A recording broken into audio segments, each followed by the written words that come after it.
started.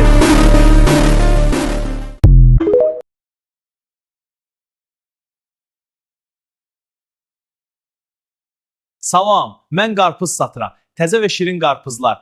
Hamıya yetər. Gəlin alın. Salam, mən qarpız satıram. Təzə və şirin qarpızlar. Hamıya yetər. Gəlin alın. Salam aleykum.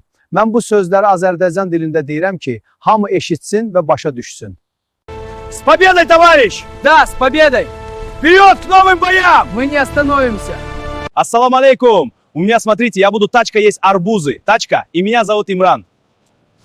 Ассаламу алейкум! У меня, смотрите, я буду есть арбузы, и меня зовут Имран. Машаллах, какие вкусные. Имран, тачка твоя? Да, братва, вот смотрите, продаю тачку за 5 миллиардов долларов. Серьезно, 5 миллиардов, качество люкс. Salam, əla qarpızlar. Hamıdan bax mənə sağ ol. Qalabamıza şərə. Gəlin almayın, peşman olarsınız. Смотрите, какие арбузы. Спелые, сладкие, только что с бахчи. Берите, угощайтесь, друзья. Такой сочный, пальчики оближите. Ay sana bol bol verim.